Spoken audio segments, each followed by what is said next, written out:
사랑하는 영락교회 지체들에게 주 안에서 평화 인사를 전합니다.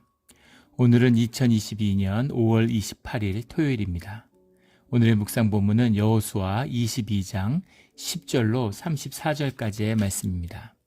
오늘 본문 말씀 22장 10절부터의 말씀은 이렇게 시작합니다. 르우벤 자손과 갓 자손과 므낫세 반 지파가 가나안 땅 요단 언덕가에 이르자 거기서 요단가에 제단을 쌓았는데 보기에 큰 제단이었더라. 우리 어제 말씀에서 우리 르우벤 지파, 갓 지파, 그리고 므낫세 반 지파가 가나안의 정복 전쟁, 7년 전쟁을 마치고 마지막 작별하는 여호수아의 축복을 받는 이야기를 나누었죠. 그 작별을 한 다음에 아름다운 작별을 하고 이제 그들이 받았던 길르앗 땅, 요단강을 경계로 해서 서편은 통칭해서 가나안이라고 부르고 동편은 통칭해서 길르앗이라고 부르죠. 길르앗 땅으로 돌아가는 길인데 그 가나안 땅을 지나서 요단강을 건너자 요단강을 건너는 그 동편에다가 제단을 쌓았다라는 겁니다.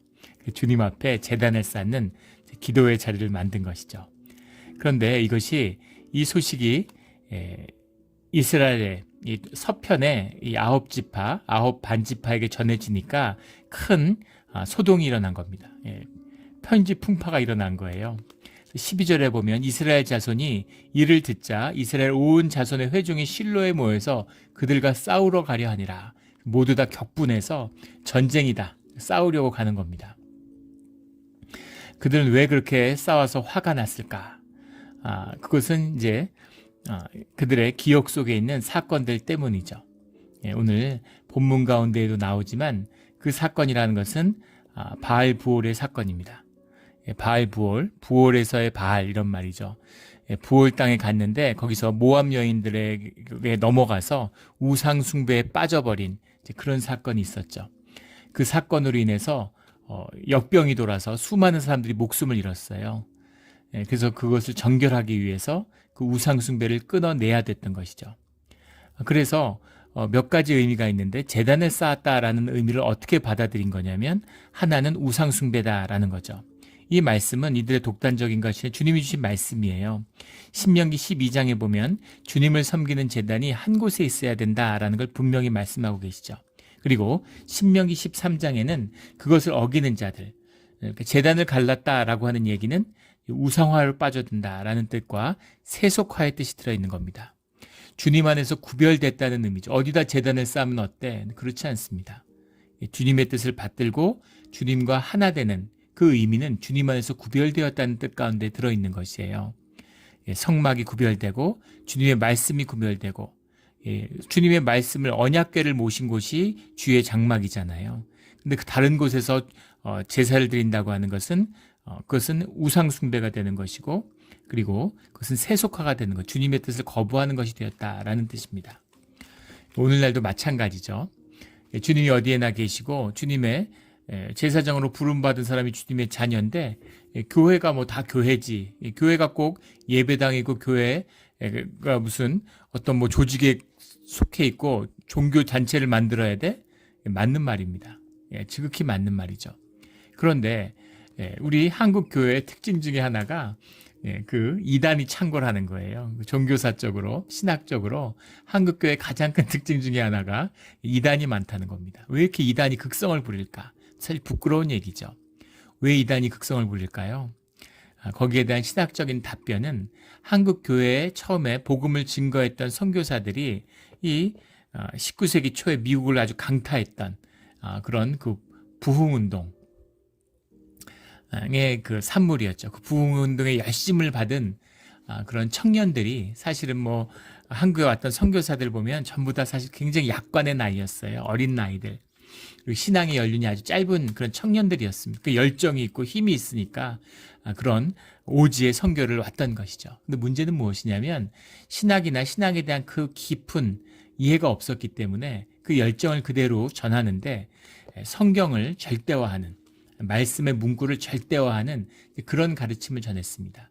그것은 얼핏 보면 옳지요. 근데 문제는 무엇이었냐면 그것은 옳지만 그것이 절대화돼서는 안 돼요. 왜냐하면 삼위일체 하나님을 만나는 삼위의 하나님을 만나는 것 속에서는 예수님, 이 땅에 오신 예수님의 뜻을 받들어서 주님의 몸된 교회를 이루는 그 교회의 뜻, 그 교회 가운데 함께하는 성령의 뜻을 존중한다는 것이 들어있어야 되는 겁니다. 또 하나는 교회의 역사예요. 역사의 주인이시고 역사를 주관하시는 주님의 섭리 가운데 이루어진 교회의 역사를 존중해야 된다는 거죠.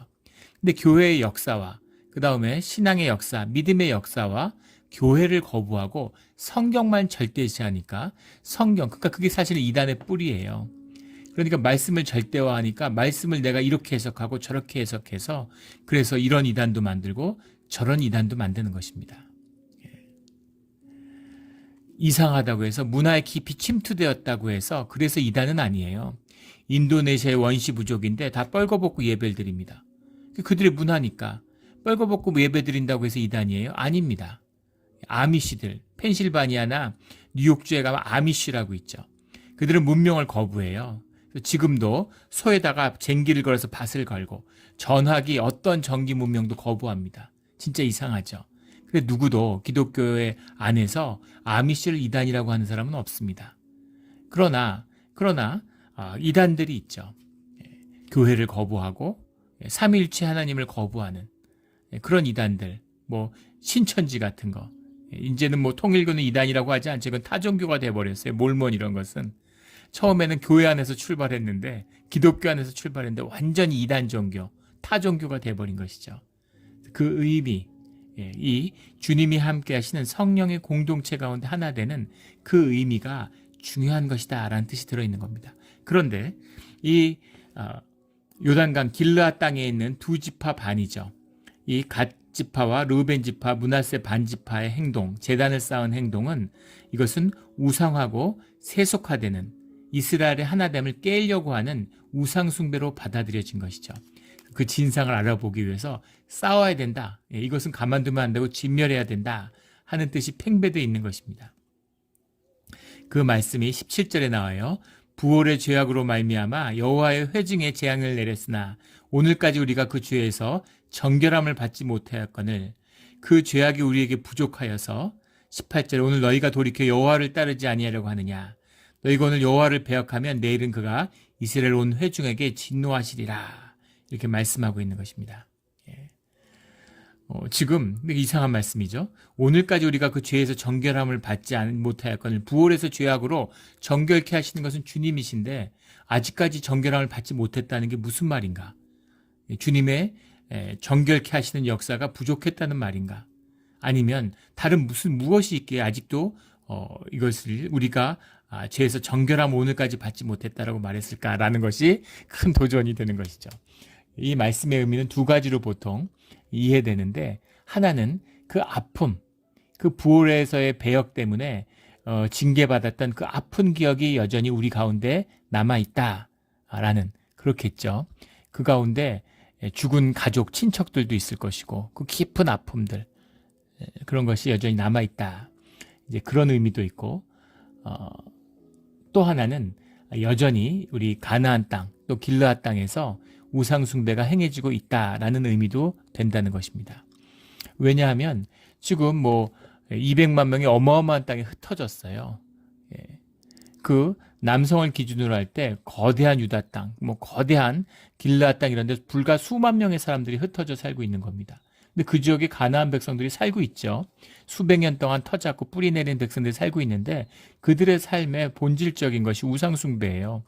그러니까 그것들이 우리 가운데 있는데 너희가 이 신앙의 정결함을 지켜도 지금 이길까 말까 한 싸움을 우리가 지금 주님께 의지해서 우리 힘으로는 이길 수 없는 싸움을 하고 있는데 지금 너희가 이게 정결함을 깨면 어쩌자는 거냐.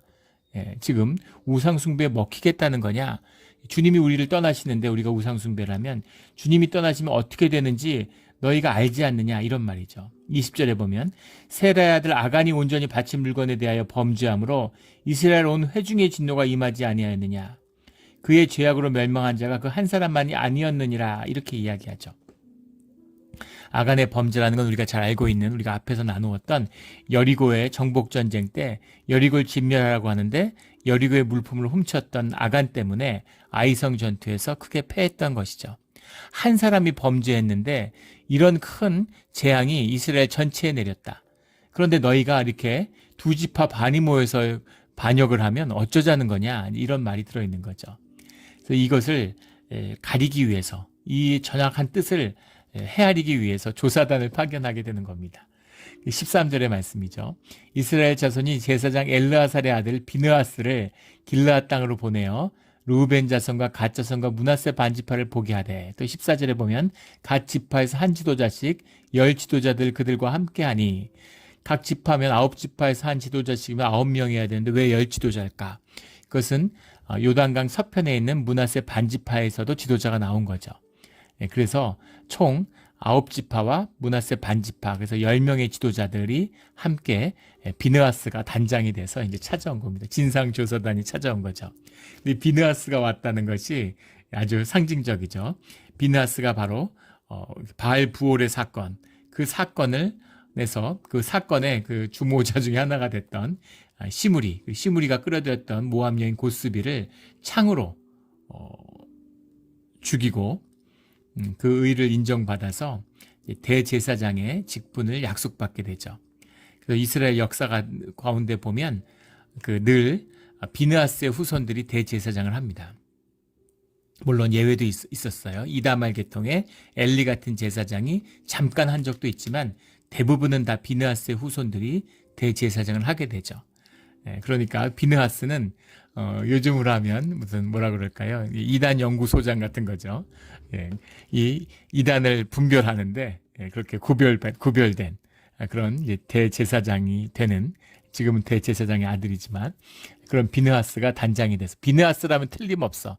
비느하스가 바알 부올 사건의 해결의 주역이었으니까 이 사건을 제대로 분별하고 간파하는 데는 비느하스만한 사람이 없다, 이렇게 본 것이겠죠. 그래서 비느하스와 10지파의 대표단이 이제 방문을 한 것입니다. 그래서 그들에게 너희가 지금 무슨 짓을 했는지 아느냐, 부올 사건과 아간의 사건을 너희들이 기억 못하느냐, 이렇게 책망을 하는 것입니다. 그러자 21절, 22절, 23절부터 요단강 동편에 길르앗 땅에 르벤과 갓과 므낫세 지파의 이제 대표들이 반론을 하는 거죠. 그런데 뭐라고 얘기하냐면, 만약에 이것이 여호와를 거역하고 있고 범죄함이거든. 22절에 오늘 우리를 구원하지 마시옵소서, 이렇게 얘기합니다. 23절에 우리가 만약에 번제나 소제와 화목제물을 드리는 주의 장막을 만들려고 한 것이었다면 여호와는 친히 벌하시고 우리가 주님께 벌을 받겠습니다. 우리가 주님이 우리를 죽여도 좋습니다, 이 얘기죠. 주님이 친히 우리를 벌하시는 걸 받겠습니다, 이렇게 얘기하는 겁니다. 그럼 우리는 제단을 왜 쌓았느냐? 제단을 쌓은 세 가지 이유를 얘기하고 있어요. 24절에 보면 그 24절부터 28절까지 쭉 말씀 가운데 해명을 하고 있는데, 이 긴 해명을 요약하면 세 가지의 이유를 얘기합니다. 하나는 여호와의 신앙을 보존하기 위한 것이었다. 지금은 우리가 혈육간에 함께 했고 또 그 광야 시간을 함께 했는데, 지금 요단강을 동편으로 건너오니까 요즘하고는 다르죠. 강을 건넌다는 건 그때는 쉬운 일이 아닙니다. 강을 건너오는 게 얼마나 쉽지 않은 일은 건너갈 때를 생각해 보면 알 수 있죠. 그리고 사람들이 대량으로 다닐 수가 없는 거예요. 주님이 요단강을 가르셔서 대규모로 건넜지만 평소에는 나룻배를 타고 이렇게 건너는 거죠. 그리고 강이 떨어져 있으면 생활의 권역이 완전히 갈라지는 겁니다. 가나안의 사람들끼리는 걸어서 육지로 내가 좀 유다 지역에 좀 가야 되겠다. 내가 단지파인데, 내가 베냐민 지파인데 유다 지파에 좀 갈 일이 있어. 가면 되죠. 그런데 길르앗 땅에서 간다는 것은 쉽지 않은 것이었다는 거죠.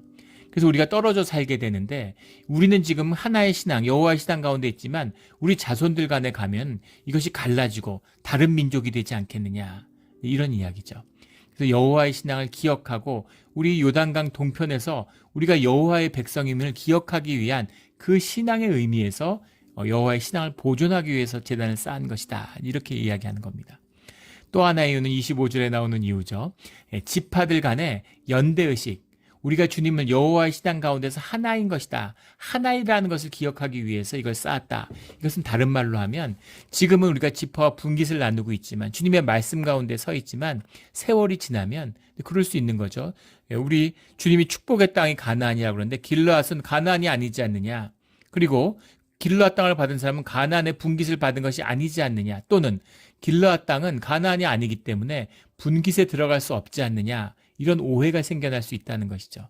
그런 갈등 또는 그런 식의 편견, 오해 이런 것으로 갈라져서 그래서 이 지파 간의 연대의식이 무너질 수 있지 않겠느냐라는 이야기죠.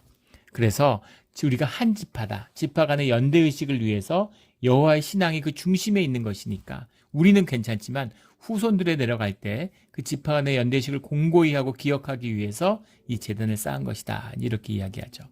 그리고 27절에 나오는 올바른 자녀의 교육을 위한 것이었다. 우리와 너희 사이와 우리의 후대 사이의 증거가 되게 할 뿐으로써 너희 자손이 후일에 우리 자손대에 이르기를 너희는 여호와께 받을 분깃이 없다 하지 못하게 하려 함이라. 이렇게 이야기하죠. 후일에 우리에게나 우리 후대에게나 이같이 말하면 우리가 말하기를 우리 조상이 지은 여호와의 제단의 모형을 보아라. 이 제단의 모형을 보고 주님을 기억하기 위한 자녀들에게 오늘의 이 사실들을 오래 전하고 기억하게 하기 위해서 이 제단을 쌓은 것이다 라는 이유를 댑니다. 그래서 그 이유가 참 말이 맞잖아요. 30절에 가면 그 제사장 비누아스 한 회중의 지도자들이 므낫세와 갓과 르우벤 자손들의 말을 듣고 좋게 여긴지라 흡족한 것이죠. 그렇구나. 맞다. 이렇게 여긴 것입니다. 이들이 여호와의 신앙을 버린 줄 알고 왔더니만 오히려 여호와의 신앙이 이렇게 돈독하고 깊은 것이었구나 하고 깊이 감탄을 하고 좋게 여긴 것이죠. 참 좋다 이렇게 여긴 겁니다.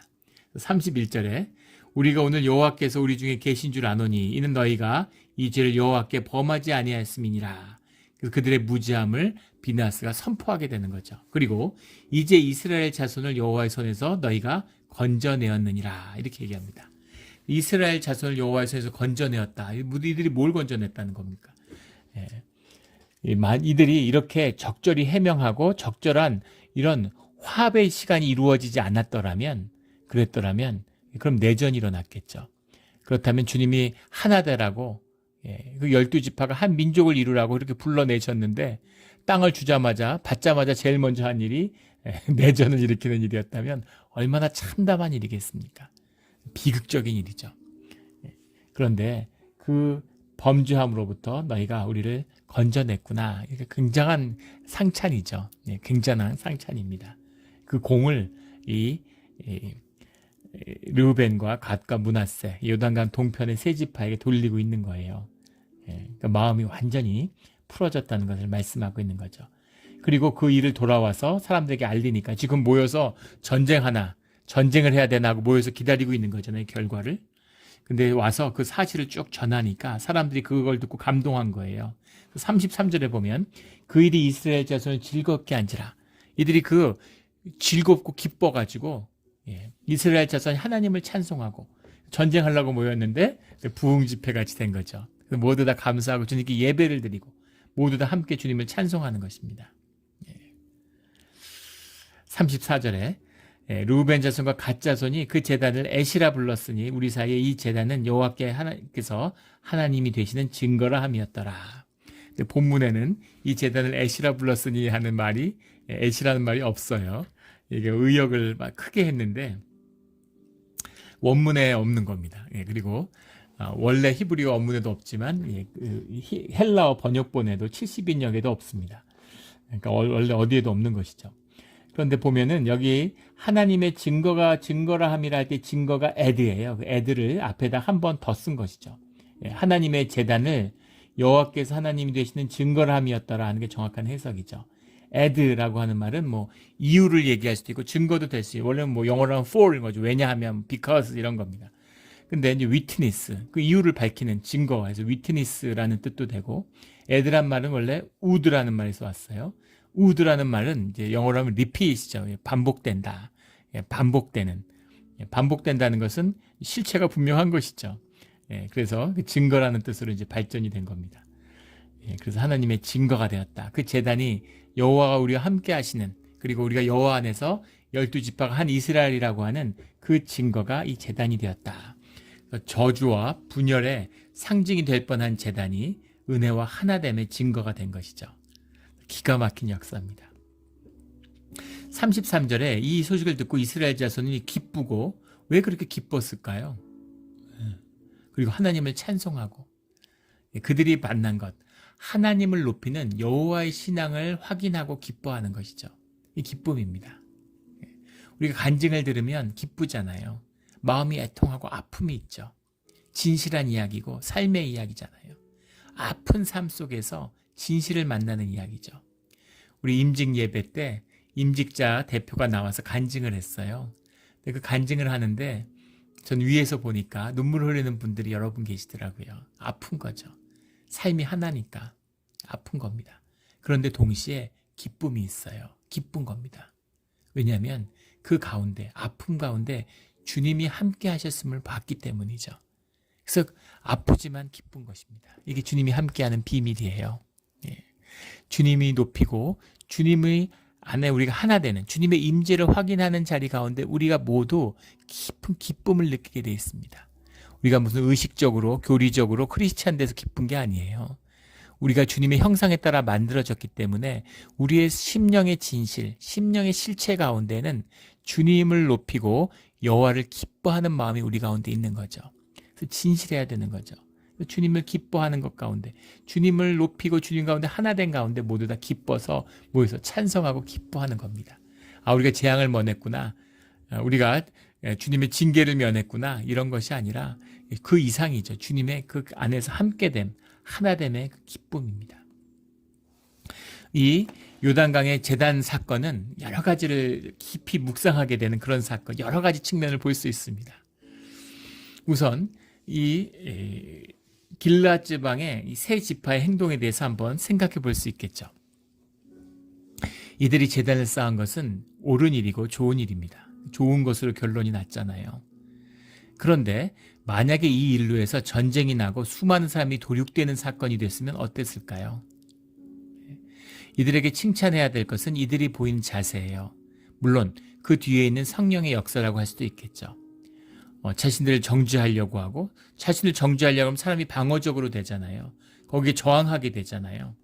근데 이들이 그들을 진실하게 대했을 뿐만 아니라 지금 이 비느하스와 이 유당 가나안의 대표들, 지파의 10지파의 대표도 마찬가지죠. 뒤에 나오는 말씀, 너희가 이제 이스라엘 자손을 여호와의 손에서 건져내었느니라 하는 말에서 느껴지는 그 공손함과 그 상대방을 높이는 마음이 들어있죠. 예. 절대 우리가 대표도 아니고 너희보다 위에 있어 라고 누르는 게 아니었다는 겁니다. 또 반대로 이 길르앗의 대표들도 거기에 저항하거나 무슨 못난 모습을 보이는 그런 모습들이 아닌 진실함과 당당함, 솔직함, 그리고 공손과 예의 바름이 함께하고 있다는 거예요. 예, 그 영어 표현 중에 TPM이 중요하다 뭐 이런 말 많이 들어보셨을 거예요. TPM 이런 말들 많이 합니다. 미국 사람들이. 커뮤니케이션 이런 같은 데서도 뭐 공부도 하는 TPM. Time, Place and Manner라는 말이죠. Time, Place and Manner. 예, 시간, 장소, 그리고 태도죠. 사과를 하는데 우리 맨날 사과하라고 그러잖아요. 무슨 일 있으면 사과해라. 뭐 왜 사과하지 않느냐. 사과를 뭐 100번 했는데 근데도 사과로 받아들이지 않죠. 일본이 왜 과거사에 대해서 왜 사과하라고 사죄하라고. 그래서 우리가는 그렇게 얘기를 하면은 일본이 사죄를 안 한 것 같이 들리지만 일본의 역대 정권이 다 사죄했습니다. 일본의 역대 천황도 다 사죄했어요. 정권만 바뀌면 사죄하죠. 일본에서는 도대체 사죄를 몇 번 하느냐. 한국의 정권 바뀌고 일본의 정권 바뀌면 바뀔 때마다 해야 되는 것이냐. 이런 이야기를 합니다. 일본이 이제는 사죄를 안 하죠. 지금 현 정권, 전 정권, 연속으로 정권이 바뀌었는데 늘 물론 뭐 한일 관계가 최악으로 치달아서 만나지 않으니까 회담 자체를 안 하니까 뭐 사죄할 기회조차 없었지만 그런데 왜 사죄를 하는데 그게 사죄가 안 될까? 뭐 그건 여러 가지 차원이 있겠지만 사죄한다고 다 사죄가 되는 것이 아니라 그럴 때 이제 TPM이 중요하다 이렇게 얘기하는 거죠. 언제 하느냐, 어디서 하느냐, 그리고 어떻게 하느냐가 중요하다는 것입니다. 사죄하는데 주머니를 손에 넣고 한 손에 담배 피면서 담배 들고 그렇게 사죄하면 그게 사죄가 안 되는 것이죠. 2차 세계대전에서 원폭이 히로시마 나가사키에 떨어졌습니다. 그리고 히로시마 나가사키에 원폭을 쓸 수밖에 없었던 이유를 항변할 수도 있고 또 그걸 주장할 수 있어요. 일본이 저지른 전쟁 범죄나 그 전쟁에서 수많은 사람들이 죽었는데 그걸 생각해 보면 본토 작전을 했으면 뭐 수백만이 죽었겠죠. 일본인이 수천만이 죽었을 수도 있습니다. 그것을 수십만이 희생된 이 원폭으로 막지 않았느냐 이렇게 주장할 수 있는 것이죠. 옳고 그름을 떠나서. 그런데 문제는 그 주장을 만약에 그 원폭의 희생자들의 가족들 앞에서 그 가족들에게 하는 것이라면 그것은 분명히 잘못된 것입니다. 그런 것이죠. 이게 TPM이에요. 그 TPM이 중요한 것이죠. 그 일이 있자마자 막 이게 갈등이 심화되고 이 이야기를 듣고 오늘 11절에 보면 이스라엘 자손이 들은즉 이렇게 나오는데 들은 얘기잖아요. 과장되고 왜곡되고 그것이 막 이게 변형될 수 있죠. 오해가 생기고. 근데 그러지 않았다는 겁니다. 그 다음에 만약에 이 세 지파의 사람들을 요단으로 와라. 너희들이 실로로 와서 해명해라. 이랬으면 또 얘기는 달라졌을 거예요. 근데 대표단이 찾아갔다는 것이죠. 이것도 중요한 이유입니다. 그 다음에 이 태도, 우리 이미 나누었지만 공손하고 상대방을 존중하는 이 깊은 태도. 우리가 친히 우리를 구원하지 마시옵소서. 우리를 벌하십시오. 이렇게 하는 얘기. 그리고 너희가 우리를 구했다라고 하는 이 자세.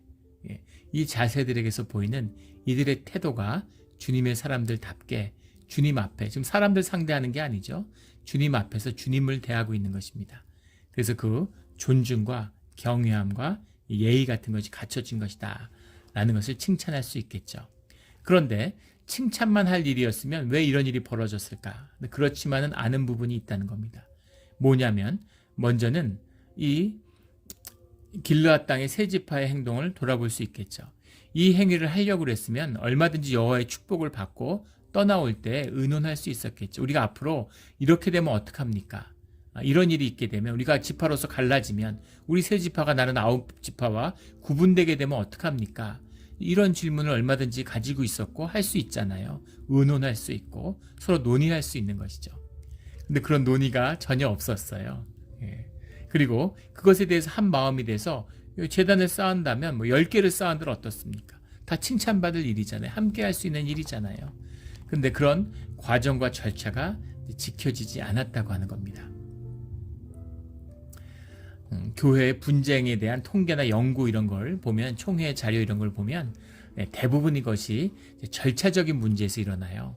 교회 안에서 주님에 대한 신앙이 문제가 돼서 뭐 주님에 대한 우상 숭배가 문제돼서 그런 경우도 뭐 있을 수는 있겠지만 거의 없겠죠. 그런데 늘 절차가 오해와 갈등을 야기하는 겁니다. 제가 교회 예전에도 그렇고 교육자분들이나 중직자들에게 그런 말씀 많이 드려요. 교회의 모든 일정은 항상 빨라서 문제가 되지 늦어서 문제가 되는 경우는 없다고.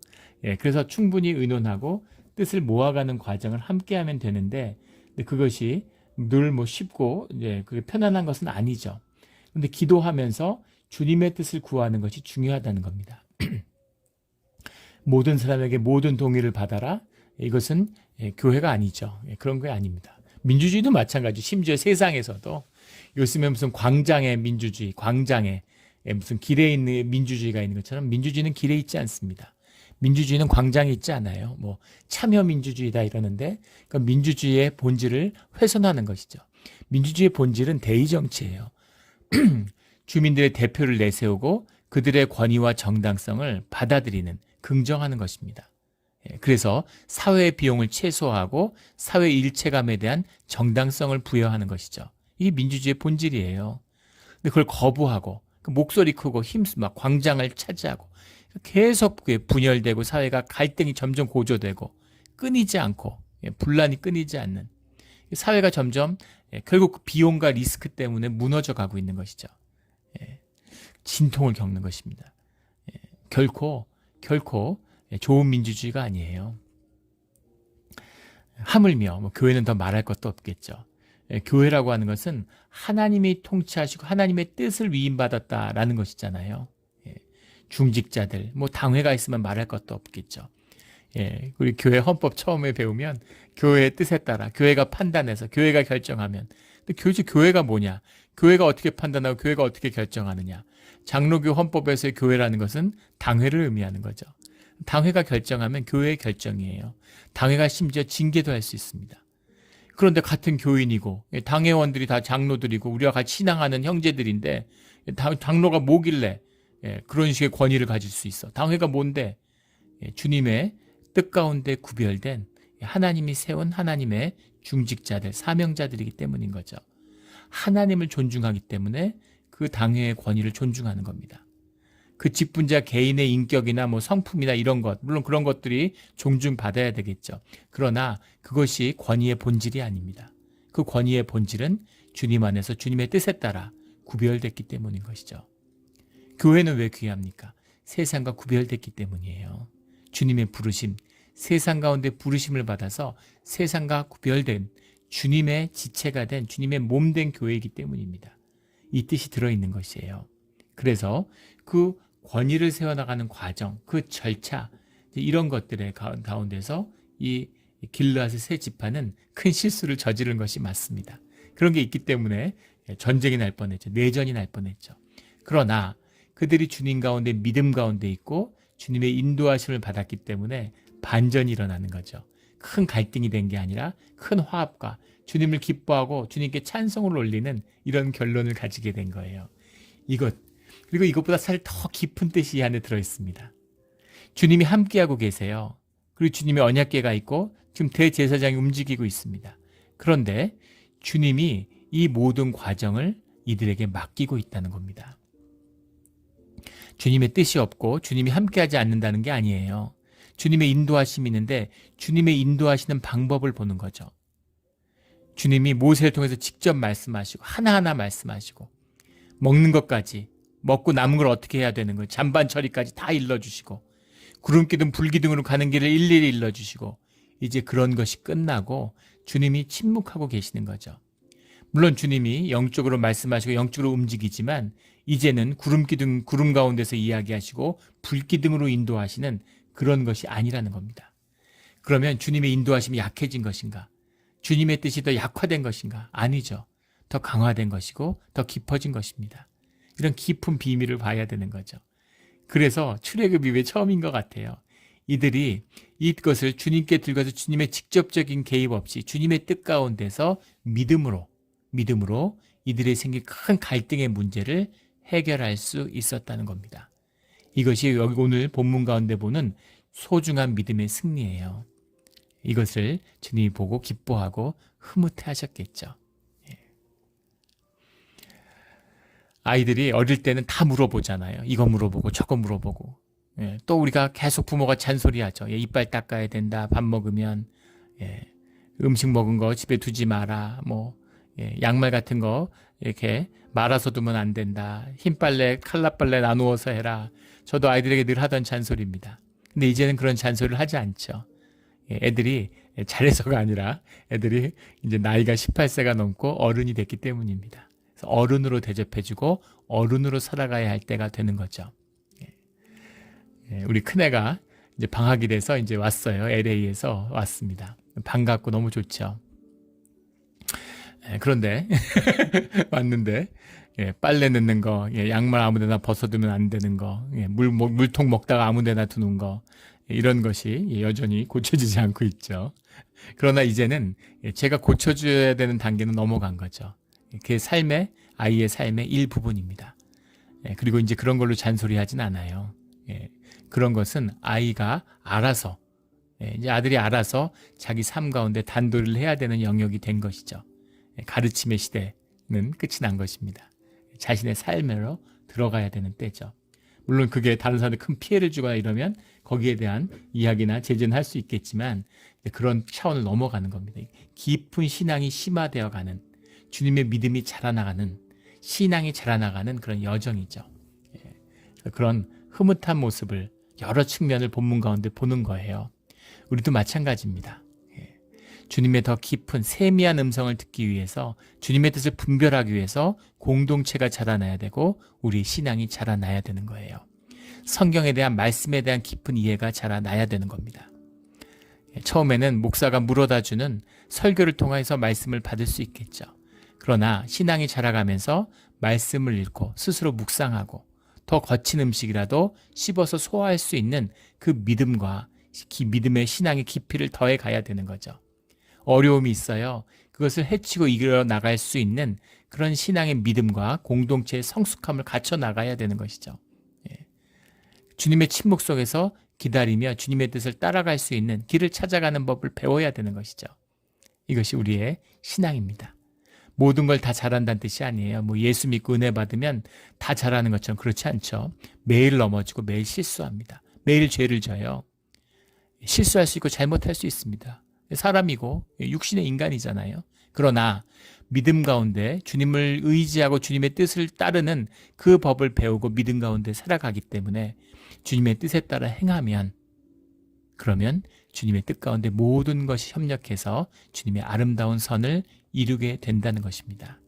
이것이 오늘 보는 우리가 주님이 증거하시는 이 사건, 요단가의 제단의 사건의 본질이죠.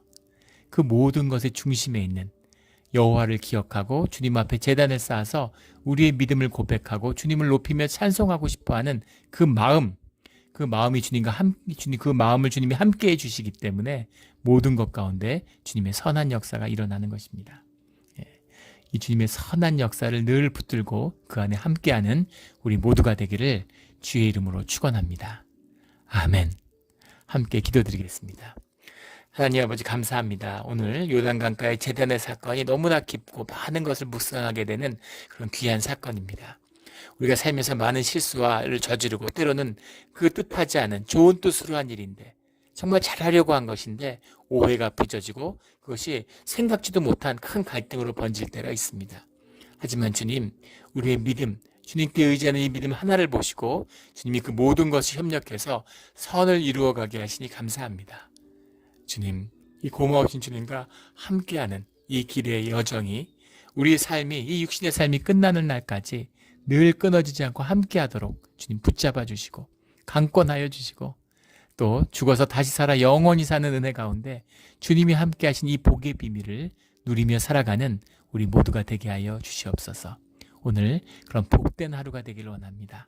감사하며 예수 그리스도의 이름으로 기도드렸습니다. 아멘.